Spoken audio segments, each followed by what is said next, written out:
My name is Roy Gilbert. I'm the Director for User Operations and Policy at Google. I've been at Google for 6 years. And then previous to this role, I was the Director for Online Sales and Operations in India. We opened our India office to primarily do content review work. In other words, looking at ads that we're going to show on our ad network and seeing if they could show or not, and then approving or disapproving them. My background was that I graduated from the Naval Academy. I was in the submarine force, and one thing that great leaders do in the submarine force is they know the details, and they make decisions, and they move really quickly, and they understand the scope of problems that they get into.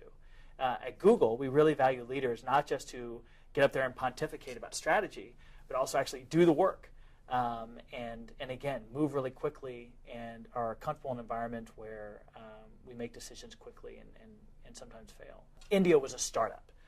We were still figuring out how to pay rent. We didn't know how to pay our employees there. My job was, in addition to running the team, was to act as general manager over all these functions, everything from signing our legal contracts to figuring out how customs worked in India, to getting stuff shipped over, to doing our purchasing, and making payroll as well. So my day was filled up by huge to-do lists, like any time that you're in a startup.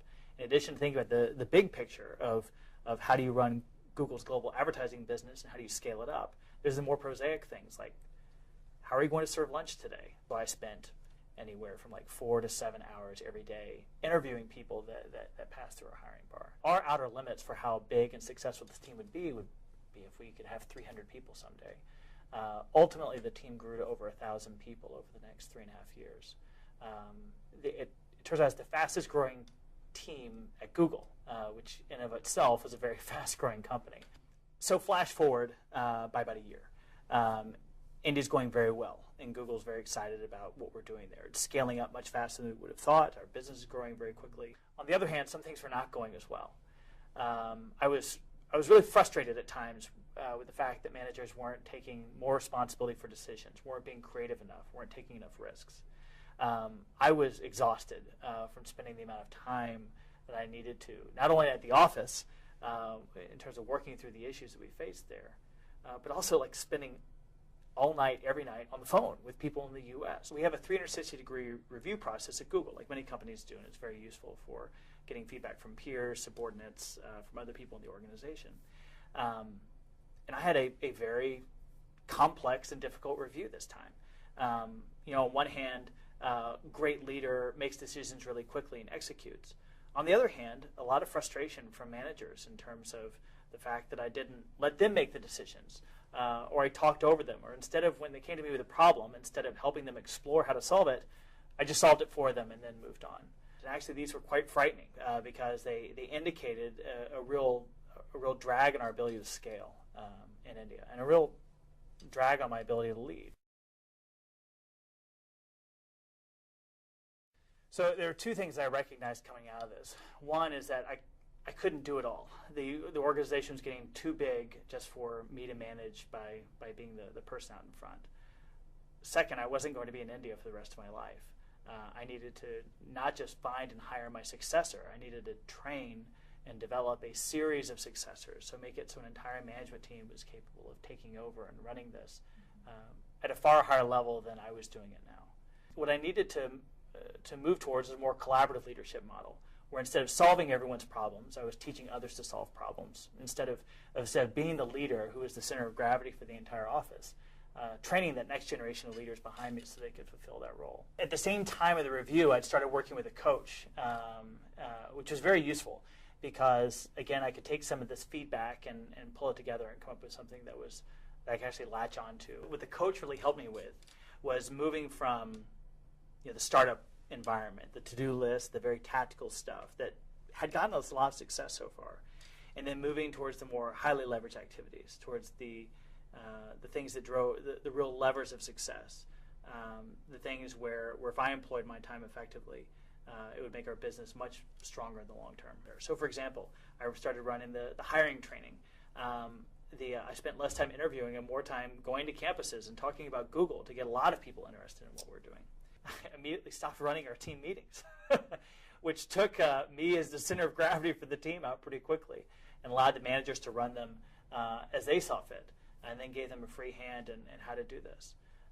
Oftentimes the results were better than I could have imagined. Sometimes the results were not good at all, but then allowing them to own the failures as well as the successes, I think, made them better managers. I spent less time thinking about the tactics of scaling up our India operations and more time thinking about the strategy for all of our businesses around the world and what things they were going to need from us, 6 months from now, 12 months from now, a year from now, in order for them to be successful. Now, it's a year after I left India. I went back there a few weeks ago. A lot of the managers that were the new managers when I was there are now the experienced, more senior managers. I did business reviews of all the different things that they're working on. In every review, I would get to the end of it and say, I would have never thought of doing X that way. Clearly, they had a much better handle on the details of their business, but also they were taking risks that I never thought they would have been capable of. I measure my success in India not by just how big the operation gets or how successful the different things we do there, but really, is it sustainable? Is it something that after I walked away, was it still an operation that would stand on its own 2 feet and still be recognized as one of the best things we do within Google? So looking back, it still is. When I came back to the U.S., I inherited a much more senior leadership team that is extremely accomplished, but in some ways more challenging. And I think the training in India in terms of opening up to feedback, allowing other people to make decisions, being a successful leader but not hogging all the airtime or not hogging the spotlight was extremely useful training in terms of dealing with the leadership team that I have now.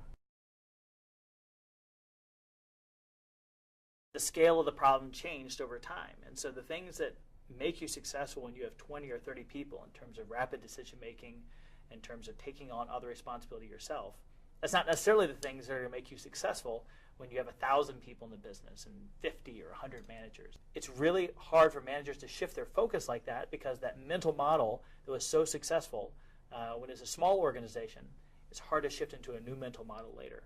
The feedback really came at the critical point for me to help me to think about a new way of leadership and a new way of leading my organization. The things that make you a great leader, the things that make you a strong manager, your strengths, oftentimes are mirror images of your development area. The biggest takeaway for me is to just keep looking at data and keep looking at reality as opposed to what you think it should be, and allow your leadership model to change as the situation changes.